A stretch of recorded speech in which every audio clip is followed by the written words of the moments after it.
You're watching Leafs Morning Take with host Nick Alberga and former NHLer Jay Rosehill. The show starts now. It is Monday, October 27th. What a weekend for your Toronto Maple Leafs. We're going to break that down. Nick Alberga, Jay Rosehill, presented by Bet365. This is Leafs Morning Take. Mondays, man, they will eat you alive. How are you, buddy? I know, it's kind of a Monday. At least it is a World Series Monday, even though I have to miss the game for children's practice. But, yeah, coming off a win, so we don't have to be too negative today, right? You're right. That's You're the right. plan. And first and foremost, I felt like I was going to pinch. I had to pinch myself all weekend. Like, I still can't get over the fact that the Toronto Blue Jays are in the World Series, and that's the way they come out with a monster effort in Game 1. If you were to tell me they get a split, I'd be happy with that. Now down to a best of 5 and looking forward to Game 3 tonight. Yes, and friend of the show, Max Scherzer on the hill. Looking forward to that. To get through the first 3 in that order would be very big, and I hope he gets her done, and away he goes and has himself a game. What a way to finish! Obviously, probably his last World Series, but it's exciting to have him on the hill after his last performance. He is a rabid Wolverine. Like, he reminds me a lot of Nathan MacKinnon in the way he just wants that ball. Like, I saw a quote from, I guess, when the Blue Jays clinched against Seattle, like minutes later, they're celebrating, and he went up to John Schneider. So he's like, when am I getting the ball in the World Series? Like, this guy just loves baseball so much. And I love the fact at 41, he is motivated to put this team over the top. Like, this is a massive, massive game. Game 3, you're on the road, but who better than a guy that's seen it all and been there, right? Well, yeah, it's kind of the opposite of your Savage, right? Like, he's got the experience. He's been in 3 other World Series with different teams. He's been on the mound. He's they're going with experience, no doubt about it. He's got plenty of it. So yeah, he is just a dog in all ways, just an animal, really. And I love guys in sport with a lot of personality. So glad he's on the team. Looking forward. I really hope he's got a big performance under his sleeve tonight, because I just don't want this series to get away from them. It's too exciting. It's too awesome. I want it to go 7, and obviously really want the Jays to take her down. It would be incredible and historic, and we got a chance to pull ahead tonight. That dude's frothing from the mouth. And I even saw a funny clip over the weekend, too, that guys know not to talk to him when he puts his headphones on game day. Like, he's just such a gamer. I love Max Scherzer. Our Super Chat charity partner is Sick Kids. Want to make sure that your question or comment gets on the show. Hit us up with a Super Chat. Proceeds from our Super Chat will go to Sick Kids, ranked the #1 research-intensive children's hospital in Canada and 3rd in the world. I mentioned the name Nathan MacKinnon. Again, love the compete level of that guy. We've seen it for Canada so many times, but he sheds them with Charlie McAvoy after losing in Boston the other day. Like, the guy just gets it, man. He's one of my favorite players to watch. Yeah, he's look how angry he is, dude. It's like game 8 of the season, man. Seriously, like, don't you love it? Wouldn't you like to see some of that on the Leafs? The Leafs leadership, not to earn a negative or something, but like, I love that stuff, and I would build a team around Nathan MacKinnon. He's one of the top 2. He's right there, the guy I'd build my organization around if you had your pick of anybody. Already proven he's won, and I think that he holds his teammates accountable in the locker room. That's the rumor, and he just, if any bullshit's going on, if anyone's taking the shortcut or the easy route, he will just come at you and say, that is not how we operate around here. And I love that. And he is a leader, and he is a dog. And when those superstar guys at X amount of $1 million in contracts and all these trophies and everything else are shedding their gloves and bare knuckle fighting, they've got the dog in them. I absolutely love it. I don't even think this is a hot take, but if you had to give me a winner-take-all game and I had to pick one player to play in that game, it would be Nathan MacKinnon among all other players in the NHL. I love his intensity. He just brings it, man. Like, Crosby's always been that guy, but he's obviously aging a little bit, although he's not really showing it. Obviously, McDavid's up there, but I just love the well-rounded game of MacKinnon. Like you say, like, McDavid is who he is. Draisaitl's phenomenal. You could talk about McCabe, the back end happened to be on the same team as MacKinnon, but MacKinnon has that dog where I don't think there's anything that would stop him, and he would just froth at the mouth more and more the harder it became. And I just love those qualities in a leader. He's I agree with you. I am jealous of the fans of the Colorado Avalanche for getting to watch that guy every night. It's shit to say, but that guy guaranteed goes home after losing a game and is like, nobody talked to me. He hates to lose. Like we talk about that every post. He hates to lose, whether it's the preseason, the regular season. And you could tell, like, again, that was game 8 or 9 of the season. They're on the road in Boston. It's an afternoon game. Like, who cares? Just move on. But he's like, no, I'm getting my pound of flesh in this game. I love that, man. I know. And I think, with the transfer of the captaincy from John Tavares to Austin Matthews, we know what Austin does and what he's capable of physically with his skill and on the score sheet. But I hope this year we see patterns of him having a little bit of that Nathan MacKinnon in him, like getting furious out there and refusing to go quietly in certain situations and finding some intensity and some bite. I think that would go a long ways with the rest of the guys out there. And I think that's maybe, I don't want to say a knock on him, but it's something that people kind of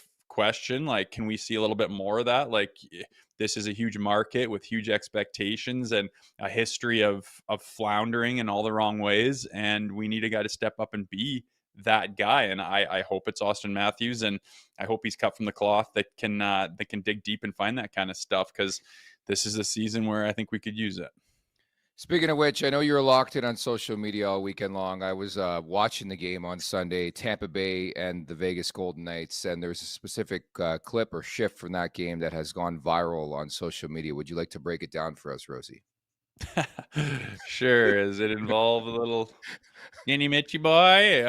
Yes, I'm not. it does. I don't want to knock Mitch. He's doing well, and he seems to be very happy in Vegas. But yeah, that one clip, he's going around getting. I think the answer to taking care of Mitchy is throwing your weight into him a little bit, and he was doing some cartwheels out there. So kind of a chuckle for Leafs fans, I think.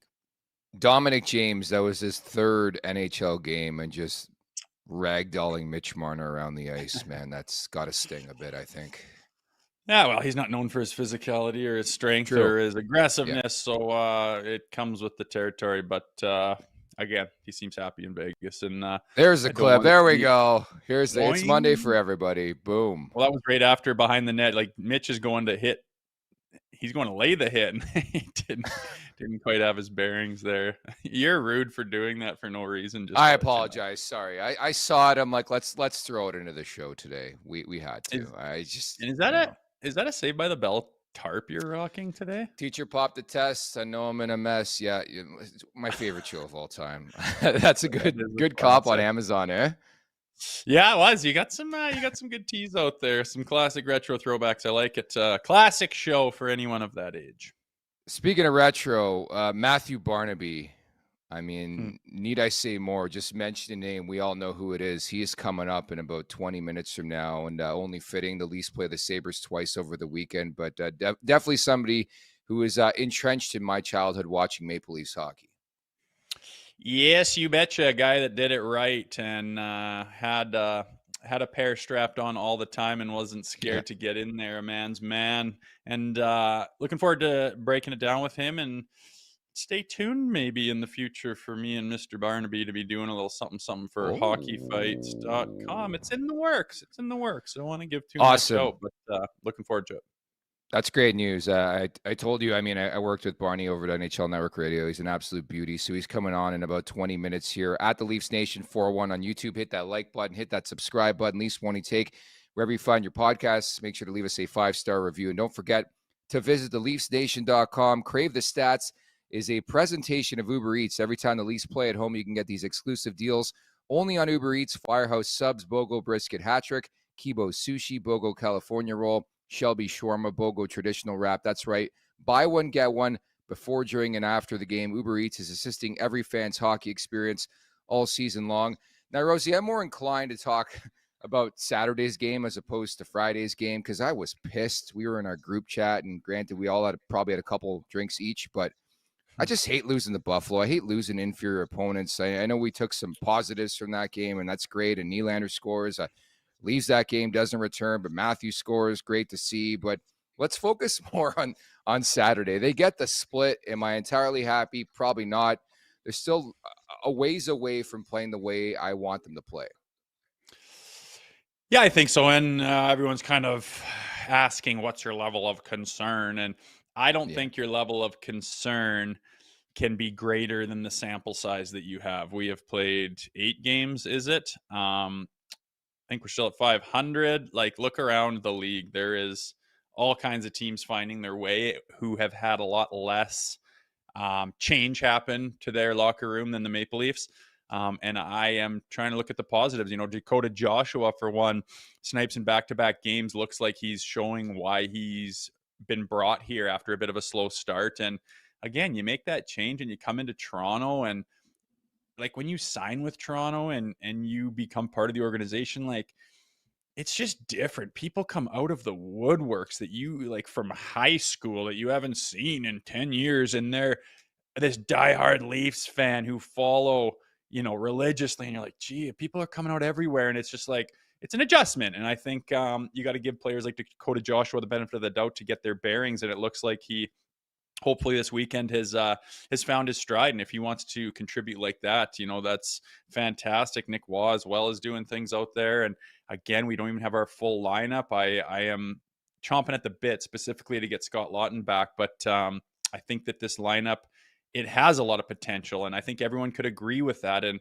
we have said this might take time to get used to, and maybe they're doing just that. But I'd also venture to say, you know, the disappointment against Detroit and maybe a little bit disappointing against Buffalo.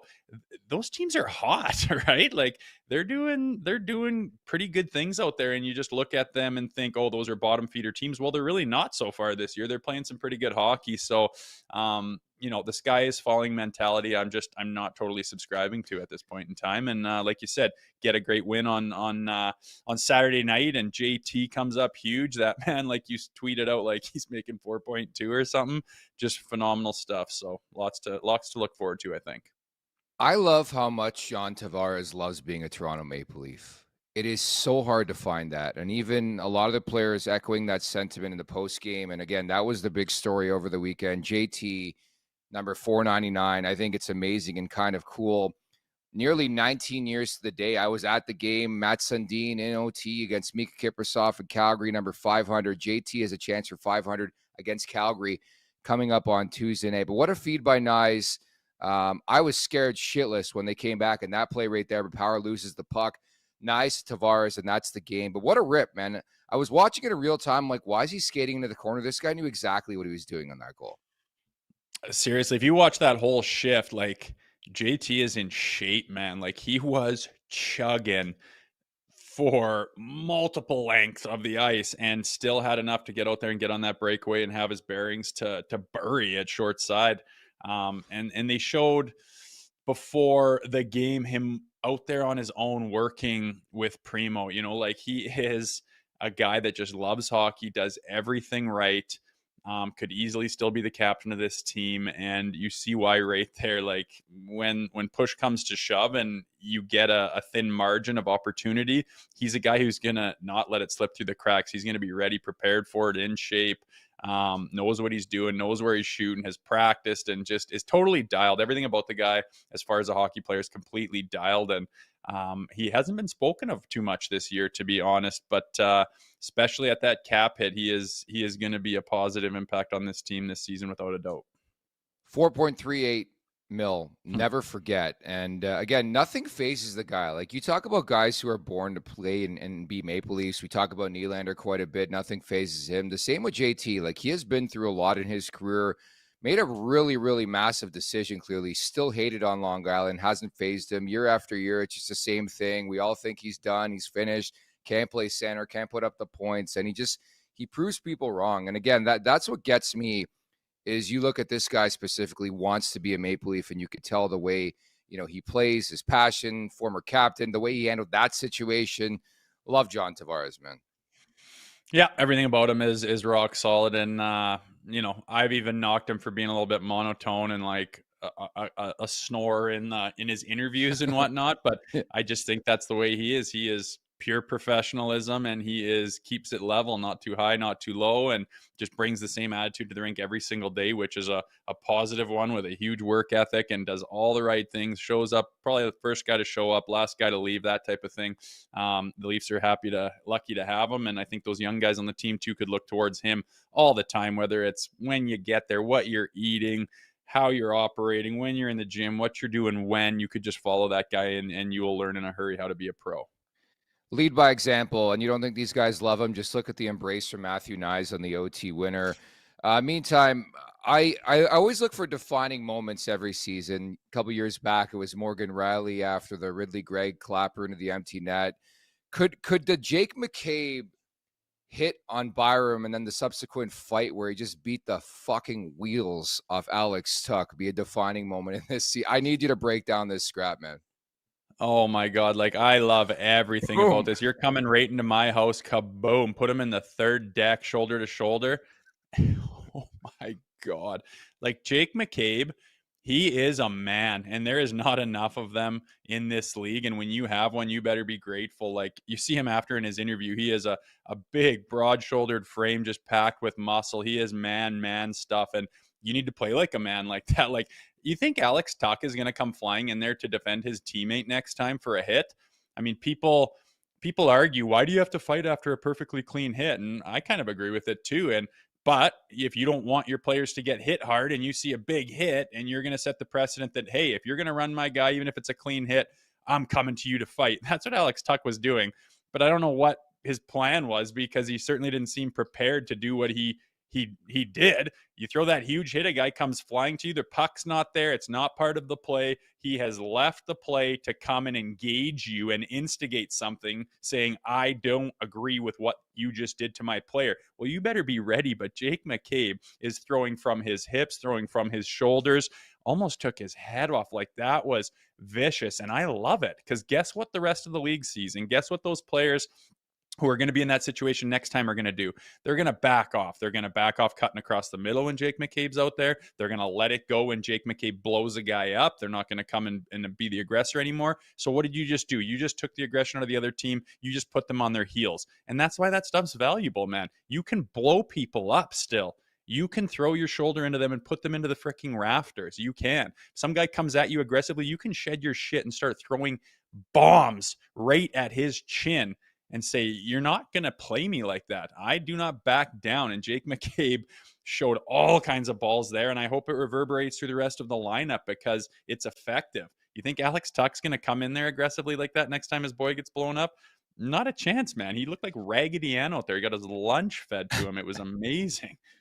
Man, that's got to be the worst feeling in the world, because you have to get up. Like, he was hurting a bit. He had to get up and skate to the box, and then there's a delay, and they're figuring out like the 2, 10, and 5, and you're just stewing. And you're sitting there, and you probably don't want to look over at Jake McCabe either. Yeah, like, I'm sorry to say that the league and the refs with their ticky-tack shit these days, they got it right. It's a clean shoulder-to-shoulder hit, completely legal, and a guy completely leaves the play and is disinterested in the play and the puck and goes straight towards you in an aggressive style of manner that's instigating what happened there. Just because McCabe's stuff came off first and he was chucking harder and more accurately and was ready to rock is irrelevant. That's a 2, 5, and 10 for instigation. And next time, Tuch better be ready a little more if you're going to do that, or else just let the play go. It's clean hits. It's body checking. You're allowed. It's full contact hockey. It's the NHL.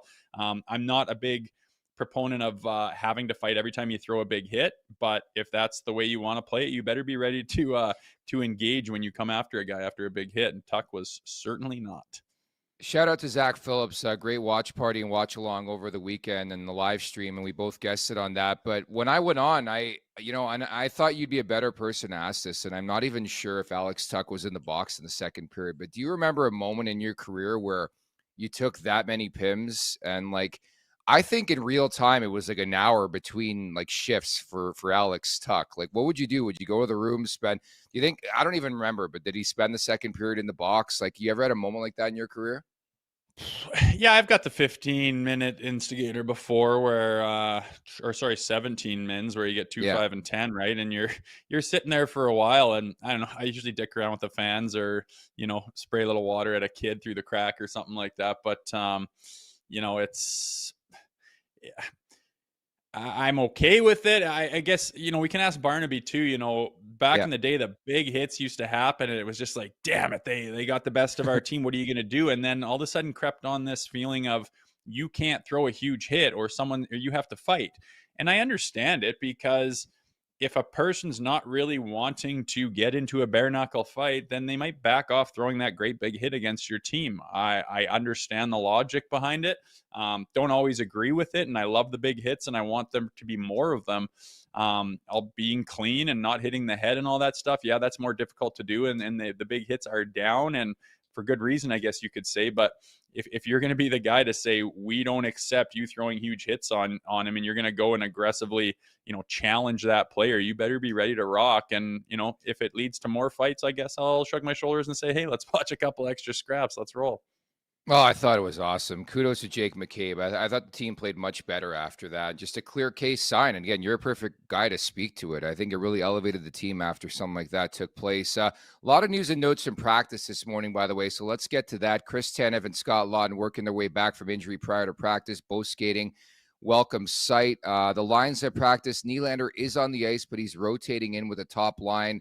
We saw McMahon, Matthews, Robertson have some success, and we'll get to scratch and score in mere moments. But Joseph Woll's back. I know you and Zach put out a fantastic video last week, the classic Friday news dump, but Brad Treliving addressing the media moments ago regarding Joseph Woll said he's been skating the past few weeks, so that's good news as he gets ready to be in game shape. Wouldn't be surprising if he gets a couple of conditioning games with the Marlies. Also goes on to say, despite being eligible to play on November 1st, he will not be ready by then. But this is great news to have Woolsey back in the mix here, Rosie.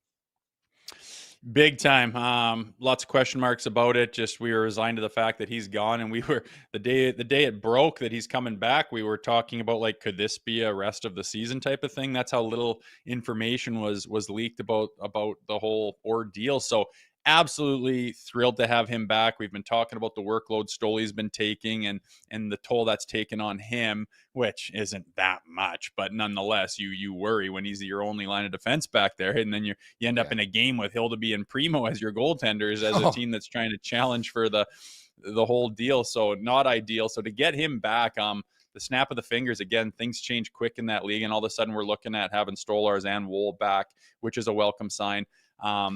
I will admit that I'm worried and curious and hesitant because we don't know why he was gone. And I just worry that, is it something that could be ongoing? Is it completely past him? I have no idea what it is, and I don't want to speculate, and I respect his privacy and all the rest of it. But I'm doing a show on this team, and I wonder, is this done? Is it behind him? Whatever it was, I hope so. And I hope he can focus on hockey and have 100% confidence in his game and continue to build towards being as good of a goalie as he possibly can. But there's that little inkling of worried about whatever that was. What if it comes back? What if there's more of it down the road? What if it's not completely solved? All I can do is hope that it's behind him and he's ready to rock and roll. Amen to that. Look, we're never going to find out. This joins the illustrious history of Nylander in the playoffs, although we found out it was a migraine issue deep into that. Matthews going to Germany. Yes, Germany. It's just going to join that list, and we're never going to know. But great to see Joseph Woll back in the mix, and looking forward to his return. When, in fact, that does happen, by the way, at practice, no Calle Yarncroke and Sammy Blais. Remember him? Claimed them off waivers from Montreal. Hasn't played a game. Skating on the fourth line. His debut's got to be coming soon. Like, that's the last thing you want. I know this guy's a pro, and he's been around for a couple of years, but just to sit around and not play, I think is bizarre too. Yeah, it's tough. You wanna get into it. When the guys get off the ice at pregame skate, you stay out there with an assistant coach, and the other guys that aren't playing, you bag skate yourself just to try and stay in shape. But there's really nothing you can do that mirrors playing in a game. It's that quick reaction, that quick twitch, the reach and the lunge and the back check and the banging and the crash, and you just can't emulate that anywhere else. So the longer it goes that you're not in it, the more foreign it's going to be to you when you get in the lineup. But again, like you said, you got to be a professional. I think he's a guy who has dealt with it before and has probably got his routine on how he's going to handle it and what he's going to do to be prepared when he does get the call. But maybe that'll be soon for him. And I don't know, the sooner the better, I guess. Like Kelly Yarncroke has looked great at certain times and got an opportunity this year. What is that looking like? A healthy scratch for Yarny or what? I know he's not even on the ice, so maybe he's dealing with something, right? God, it's like never ending with bumps and bruises and day-to-days Yeah. and this and that. It's a bit early in the season for that kind of shit, but you look around the league, other teams are going through it too. This isn't the 90s where guys are battling through and pounding through bumps and bruises and injuries. They take care of themselves. And again, we're ones who say all the time, we don't really care about the regular season. Let's make sure we're ready to rock for the playoffs. I guess that's their mentality too. But yeah, quite a few bodies getting banged up and out of the lineup so far for it only being 8 games in. Yeah, Riley came back on Saturday, so that was good. We mentioned Nylander leaves that game Friday, doesn't play Saturday, rotating through the lines today, but just get him right. I'm with him on that front. At the Leafs Nation 401, hit that like button, hit that subscribe button. Again, we're about 5 minutes away from Matthew Barnaby of Daily Faceoff dropping by the show, but Mr. Scratch and Score at it again. I think you had one of the top tweets this weekend that I saw on social media, at least, about Robertson. Like, if he played half the games, healthy scratch, he'd be a 40-goal scorer. But, dude, this is a guarantee after a health bomb. I played it. I think it was plus 400 over at Bet365 over the weekend. And right away, I love he goes from a health bomb to top line, eh? I know he's such an anomaly. Where does he fit? What is his value? What is he capable of? And we know his capabilities are pretty high. He's got the skill, and when he gets opportunities, sometimes he takes advantage of it, like he did on Saturday. But on the other side of it, he seems to really hit a rut and not be able to do it consistently enough. But yeah, I tweeted that if you scratch him every other game, he looks like he's going to be a 40-goal scorer. So something to think about. But good for him for getting on the board and well needed at that point in time too. And the Robertson truthers will love that too, because that's the one thing in their debate the last 5 years. He never gets top line minutes. So here you go. He's on the top line with Matthews and McMahon. Again, Rosie, we've had this combo so many times. Sustainability, consistency. That's the name of the game with Robertson, right?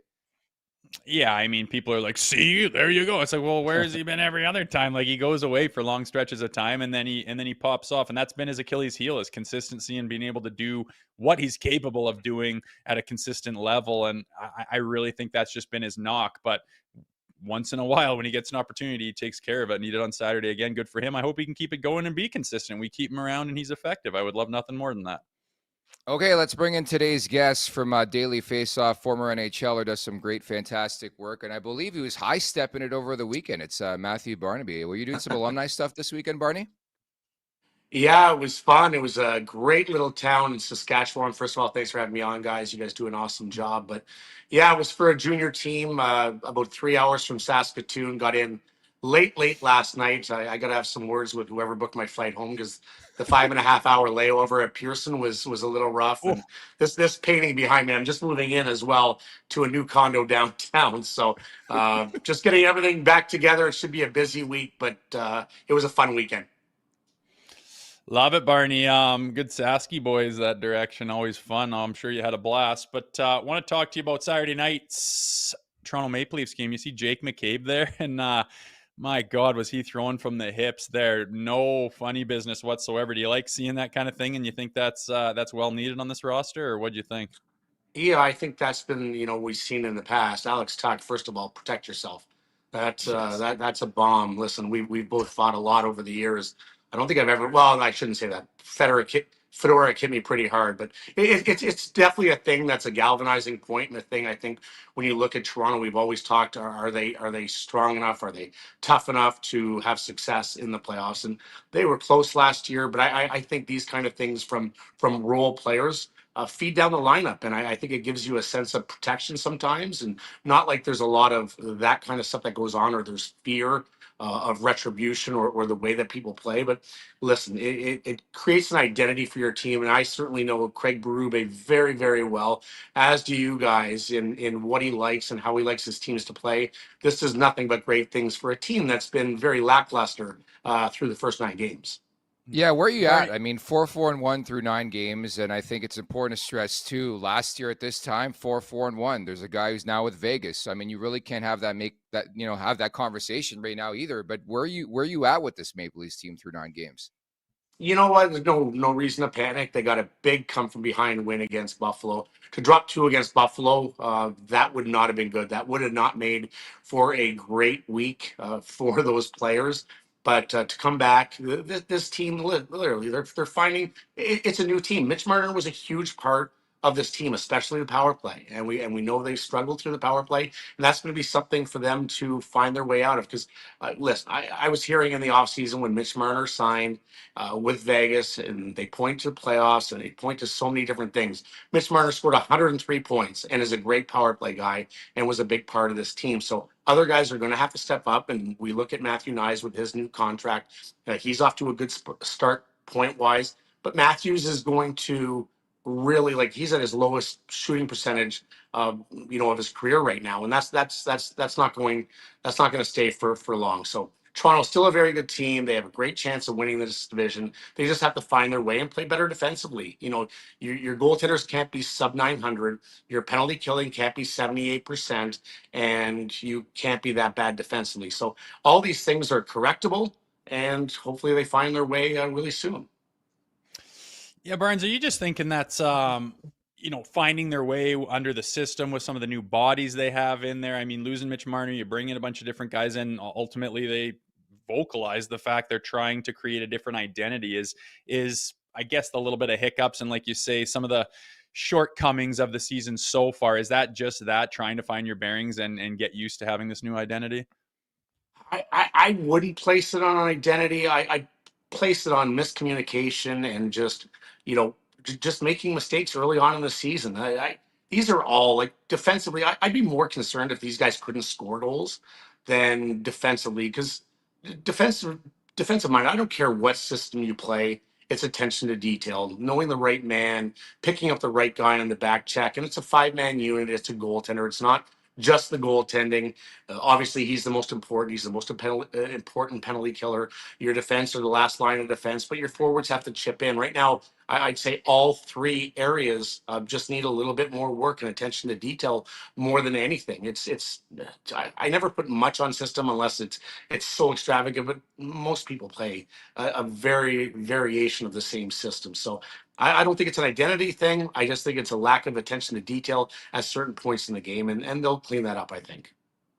It's October. That's the answer, boys. We're giving John Tavares his flowers today, man. Scores .499 over the weekend. Needs one more. Could happen against Calgary, the same team Mats did it over 19 years ago. But what more can you say about John Tavares and what he's meant to this organization, this fan base? And I think criminally underrated throughout his career, man. He just brings it year in and year out. Well, I think you have to look at the sentiments of his coach and the praises that he brought after him scoring .499. Listen, this guy just does the same thing over and over, and even in the last couple of years, people are like, "Oh, it's not the same John Tavares. He's slowed down. He's that." Listen, he's put up pretty well the same amount of points as when he was an elite player with the New York Islanders. Then he endears himself to the fans by taking a very cap-friendly number in $4.5 million, I believe it was. So listen, this guy's done nothing and been the epitome of class throughout his career. He's exactly like his interviews. He's boring, very boring, but he's a great boring because he probably comes to the work. He probably comes to the ice every single day, puts his skate on the exact same way, works out the exact same way, goes through his methodical routine every single day. He's boring, but it works, and he is the epitome of just being consistent. And I think, for young players, and Jay can attest to this, coming into the league, the hardest thing is finding consistency on every single day. Being the same player every single day, because you see guys come up from the minors and they're really good players and they're great one night, and then they're putrid the next, and then they're great, and then they're putrid, and that's just not the way to have a long career in the National Hockey League. And listen, John Tavares is the model of consistency, and I think that's the greatest part of his game. Yeah, and speaking of the team in general, they've in the past had a lot of regular season success and just never amounted to anything in the playoffs worth talking about. They've tried to make the changes to make them more playoff ready. Which players do you think are more playoff style of players that are going to make a difference, and which ones do you think need to step up and become a little bit more of that way? Well, I think Matthew Nyes, and I think you look at Domi. I think you look at guys that, it's different. It's a totally different game. There's no sport that changes completely Yeah. differently than the National Hockey League. NFL, you could take week 6 and you could put it in the Super Bowl. It's the same game. It's physical, it's fast, it is what it is, but it doesn't change much. Baseball, there's a little bit more hype, but it's the same game. NBA, they try a little bit harder, I find, in the playoffs, but NHL, listen, game 6, I'm not laying down in front of a slap shot with my face. But if you put me in a playoffs, I'll do anything to get that win. So you look through your third, fourth line guys that are like pieces to adding to a top line. But Matthew Nyes is one of those guys that I think is going to just keep getting better and better. Max Domi has to be better than he is right now. Through the first 9 games, I think he would acknowledge that. But he's a guy that can just play great in the playoffs, and your stars have to be your stars. If your best players aren't your best players, you have zero chance in whatever you do. So you look at your top guys there, and Nylander's been really good in the playoffs. Matthews, has to take that next step and be that guy. But it just becomes a team first concept, and different guys have to step up from game to game as you get there. What's the key to staying engaged and playing that type of style without burning out? Because I think we can all agree in this conversation, I don't think it's sustainable to play the Berube way every game. And I think there's going to be ups and downs throughout this season. Yes, it's what I had to do in my career was really find that motivation. Listen, you're paid a lot of money to do it, but having said that, the physical toll that it does take on a day-to-day basis through 82 games, it's tough, and that's why I think you have to look at Brad Marchand and Matthew and Brady Tkachuk. These guys bring it on a Tuesday in Anaheim. And I think that's really commendable because it's a really, really tough thing to do. So it's a mindset, it's a focus. And listen, I don't want my star players lying down in front of a slap shot in game 23.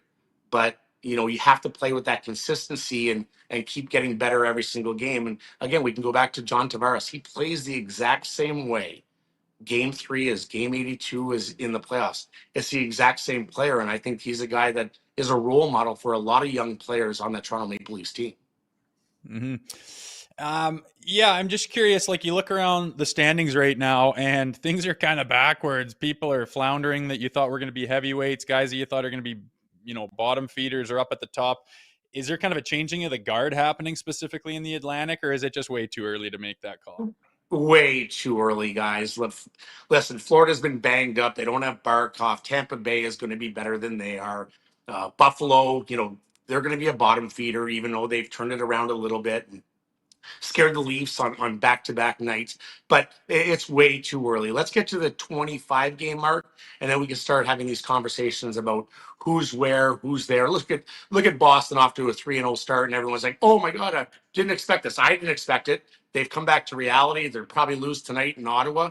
It takes a little bit of time and to sort it all out, but the cream rises to the top and everything fails after. I think we'll see that coming. The one team I am really excited to see where they go and if they continue is Detroit, because I've watched a lot of their games this year and they have been so much better. And they're a team we're expecting to take that next step. And the Montreal Canadiens as well in the Eastern Conference. They've been really good. I've been to 2 of their games and they're a fast, dynamic team and fun to watch. So, Barney, just to wrap, and it's never too early to talk about the trade deadline, even though it's October 27th. But if you're running this Leafs team, what's the one ingredient you're looking forward to adding between now and the deadline? Oh, I think everyone's always looking for, defensive stability. So as they go through, I think they have to wait and see how the guys that they acquired in the offseason kind of pan out. I think it's too early. I know you love making trades before the season even starts. That's your gig, and I love it. I love waking up to those texts to make a trade already. So, all of the above. But it's too early. But anything you can add to add character to this team as they go through. Guys that aren't going to change their style when they get in the playoffs and big bodies. You look at teams and we could say that the league has went smaller and it has, but you can give me guys that can skate and that are big and physical as we get through to the tough times when the game is totally different. Those are guys that I like to add. Tell you what, Barney, I'm going to miss the overreaction in October. I've been covering this team for X amount of years. It's just hilarious. It's hilarious to me. Every October last week, everybody, the sky's falling. They win, and now they're back on track. But I appreciate your time. We'll talk soon, bud. All right. Cheers, boys. Keep up the good work. Thanks, Thank Barney. you as well. That's Matthew Barnaby. Check his great work over at Daily Faceoff, and foreshadowing with Rosie, maybe a little Barney and Rosie special. I like that. Some. Stay tuned. We'll see. Nice. We'll see. It's in the works. Looking forward to it. Good guy, knows his stuff, stays on top of it, obviously, and always fun to pick his brain, see what he's got cooking. But thanks again for him to jumping on, and I don't think it'll be something that only happens once.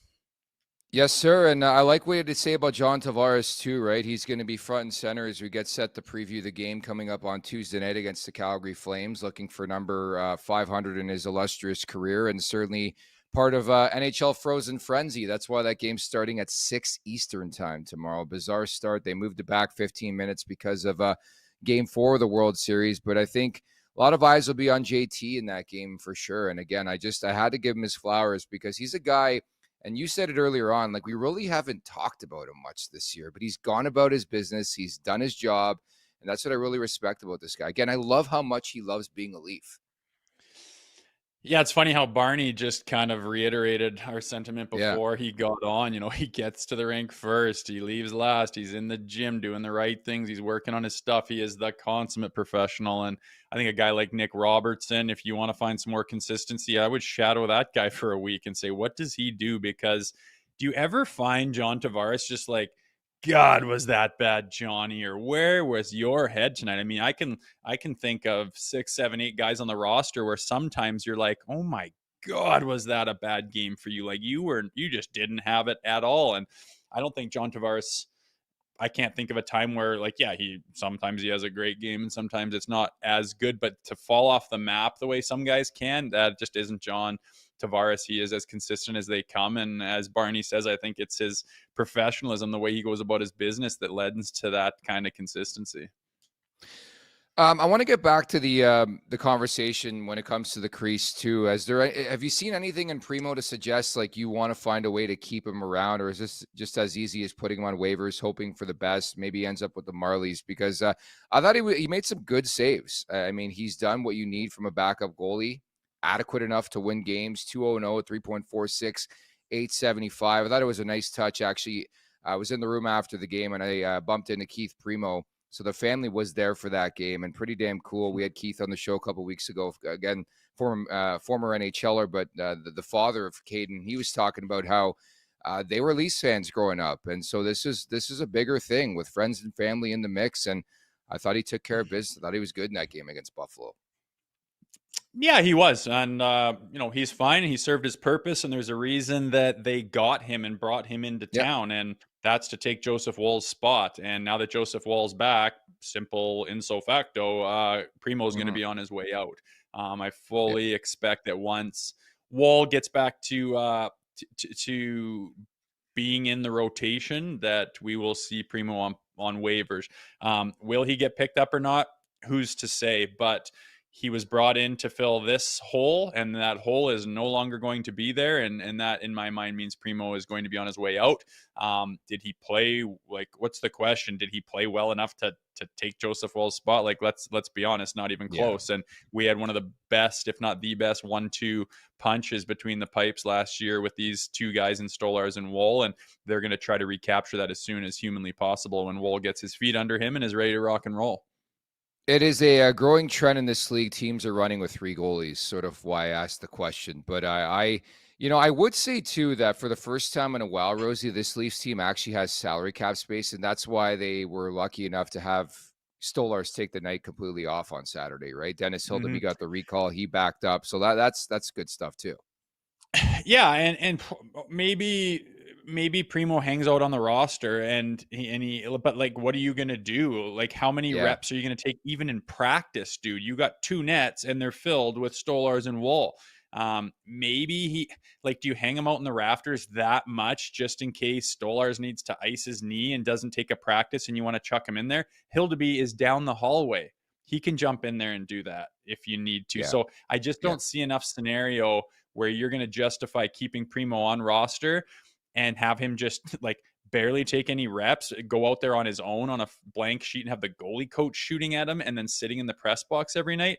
Like, do you think that's a recipe to throw him into game situation in the NHL when, when maybe a goalie gets hurt or something? No, I think he's going to go on waivers. And if he clears, I don't know what their goalie situation is down there besides Hildeby, but I know they got some prospects that they want to get right too. So I don't know what they're going to do, but I do know that they brought him in to fill the hole of Joseph Woll, and that is no longer going to be an issue in the foreseeable future with him coming back. So I just don't see a scenario where it makes sense to keep him on roster. Like, how do you, if it's to keep him ready for a what if scenario, how the hell is he going to be ready if he can't even take reps in practice?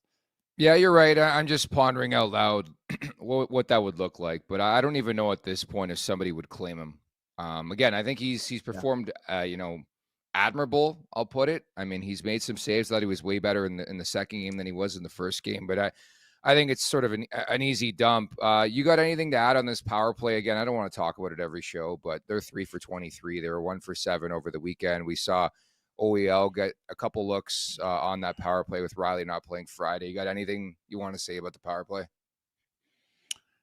Not really. When it works, it looks so easy, right? When it works and you hit, Johnny in the middle and he's a threat or else threat down to that right side for the one-timer, it looks so easy.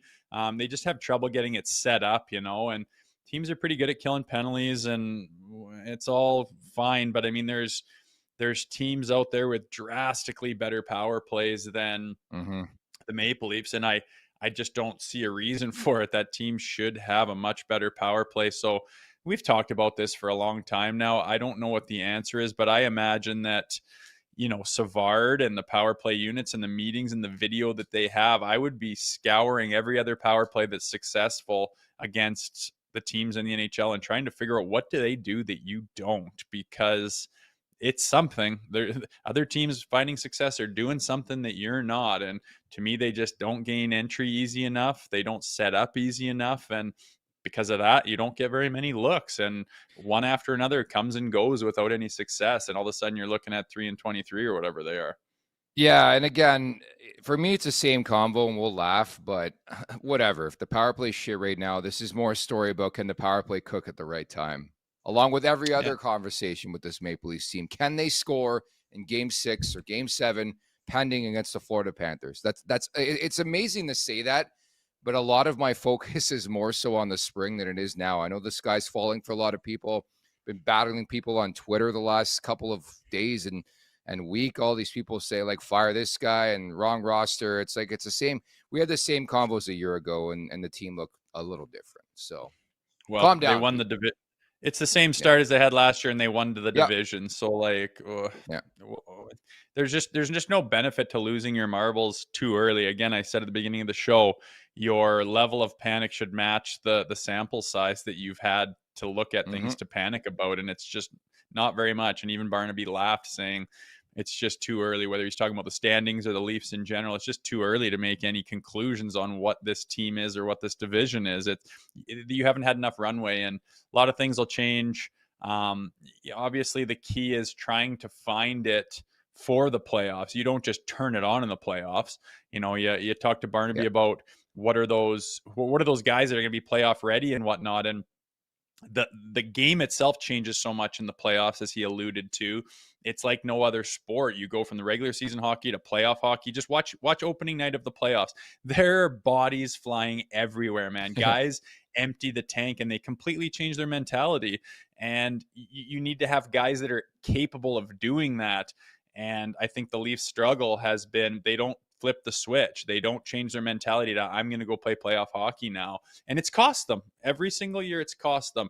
You get into those game 5, 6, and 7s and you just come out a little bit flat or wait for things to happen, expect things to happen, and they don't happen, and you lose and your season is over. So this regular season's all about, being able to access that type of thing, knowing what it feels like, having the guys that are willing to do it and understand what it takes. And, hopefully, a runway of 82 games leads to being ready to flip that switch and do the damage in the playoffs, because it doesn't happen by accident. I say we launch November 1st next year. And kudos to producer Vic, always on the ball. I talked about the shitty power play, 3 for 23. Did you know the Maple Leafs power play was 3 for 34 last October? Yeah, I remember it, man. I Dude, I remember don't pulling every our year hair out. it's the same convo. They cannot win in October. They can't even skate. They can't string a pass. All of a sudden it goes to November. They start winning games. It needs to be tested, man. I don't know what the hell's It's going weird. on. It's weird it Yeah, follows a yeah, pattern like that, but it is yeah, definitely a pattern. And yeah, I think it's only a matter of time before this power play does find some yeah. success. Like they've all been on different teams since they were kids, like lighting power plays up and having major success. They all know what it feels like, and it's just a matter of getting it going together. Why does this team basically suck in October consistently year Yeah. after year? I don't know, but they do, and they're following suit. And this is no different than last year, and they won the division. So another good reason to pump the brakes on the panic. I'm being kind. I won't mention names, but I was watching the game on Saturday, and a couple players look like they would want to be anywhere but that arena, that game. I It know it's was just a frustrating. glide fest on a Saturday night, a 5 Eastern start time for that game, but they won. And kudos to John Tavares. Great pass by Matthew Nyes. In support of Sick Hits, Tammy, thank you so much for the super chat. It's a travesty. We don't get big hits like that anymore often, especially ones that are meant to hurt. Capital letters. McCabe's hit plus drop in the midst was chef's kiss. We talked about that earlier. I love that stuff. Oh, it sure was, man. Just like you're gonna skate through the house that is the danger zone for a defenseman that they are paid to protect with everything. I want guys to look for that more, man. Some people asked me sometimes if I knew there was a puck out there. I guess I would rather blow a guy into the rafters and make him do a backflip and half his shit comes off and he lays there than score a goal. It was just, I was always looking for it. I love that part of the game. I love putting guys on their ass. It's so demoralizing. Guys play differently after they get sat down. They stick to the outsides and they make the passes instead of cutting to the middle. And you can affect change on a game with those big hits. And if they want to come after you make the big hit, then you're ready to stand up in that way too. And my God, just like Jake McCabe was throwing hard. I think Tuck is goddamn lucky that kind of clipped his visor and whatnot. But as Barnaby says, protect yourself. He's got 0 hands on his shoulder. He gets spun around backwards. Like, you're the one that instigated this. You went straight to him to say, I refuse to accept that you can play that way against my teammate. And you go flying in there. You better be ready to at least hold on to a guy or protect yourself, because goddamn Jake McCabe was throwing from his feet and just about killed the guy. Ultimate question in this market: would you take that fight if you're Tuck, or from the Leafs perspective, nobody do anything, right? I guess that's the magic question. It is the magic question. I was going to ask Barnaby about it, but it's funny because the guys that love fighting and that have done a lot of the fighting are usually the ones with their hands up in the air going, why does a guy have to fight after a big hit? And the guys that are a little bit softer or whatever are the ones that are usually going, I have to do something because of that great big hit. And to me, it's kind of rooted in the fact that hitting has gone away, and the concussions and the headshots and the big suspensions for what used to be a clean hit. Players think that it's unacceptable to throw big hits nowadays. And that's proof in the fact that so many guys have to fight after throwing a big hit. I don't mind seeing a great big hit. I've seen my guys get crunched before, and you just play hard and you say, God damn, I'm going to wait for my chance where that guy's got the puck and try to bury him. And that was my mentality about it. It wasn't necessarily got to fight a guy after he throws a body check. I thought that was part of the game, and I think there should be multiple big hits every single game. It's good for the game and it's good for your team. And again, I love that the NHL got it right. Watching in real time, I'm like, oh boy, Jake McCabe's in trouble. But they broke it down. They saw the tape. They look back. Like, I like that aspect. So they got the call right. That's the most important part. And great on Jake McCabe, leadership role. It's time now for the last call, brought to you by Bet365. Whatever your bet is, it's never ordinary at Bet365. Download the app and get in on the game. Use code NATION. That's NATION, NATION. Must be 19 or older. Ontario only. Please play responsibly. If you're someone you know has a gambling problem, visit ConnexOntario.ca. So the Blue Jays, a massive, massive underdog here in Game 3. Tyler Glasnow against Max Scherzer. I am playing a Vladimir Guerrero anytime home run. Is that what they call it? Vladdy Bomb. I'm calling a Vladdy Bomb tonight. Glasnow throws absolute heat. Vladdy loves fastballs. Match made in heaven. Anytime ding dong. Hey, I like it. I think pitching's going to be the story here, and I'm going to take the under. It's at 8.5. I'm going to take the under. I think it could be like a 4-2 win at the end of the day, and I sure hope the Jays are on the right side of it. We'll see what happens, man. Great stuff today. Tomorrow we're going to tee up the Leafs and the Calgary Flames. It's been a very difficult start for Calgary, although they beat the wheels off the Rangers on Sunday. And there's a specific Flame coming to town. They're going to be all over, okay? Your former teammate, Nazem Kadri, right? And the speculation already underway in this market about the trade deadline. Nazem the Dream. It's not Nazem, it's Nazem. I get it. Yeah, it'd be fun to see him play. He was cooking the other day. I saw him bury a couple. He's got lots left to give. It's funny. I kind of still think of him as a little 18-year-old kid, still figuring out how to be a pro, which was hilarious to watch. But he is a wily old veteran right now and still got lots of good hockey to give. Again, coming off a big win against the Rangers there after an abysmal start, bottom feeders in the league. I would make sure you don't take him lightly and try to, take all the things that got you that win on Saturday night and apply them to the Flames. If you play anything close to your best game or a 60-minute game, you should mop the floor with these Flames. They really don't have a whole lot going on besides a handful of guys and a goaltender. So, yeah, be ready. And the 2 points are on the table. You need them. And so we'll tee that up tomorrow. And as an aside, Matt Stajan, former Toronto Maple Leaf, former Calgary Flames, going to drop by the podcast. So we'll catch up with Stage coming up tomorrow. Michael, thank you so much for the super chat. Just to wrap here, did you guys know Tampa and Florida beat Vegas? Yes, I was very well aware of that the Vegas Golden Knights lost both games in Florida over the weekend. I don't want to be that guy, but I'm sorry. I don't mind seeing them struggle. I loved it. I enjoyed it. I know. I saw Florida 3, Vegas 0. I'm like, memories. Pretty bad when our rivals in the division, you're happy they're winning. I know. Shit. Yeah. Anyway, 2 points, whatever.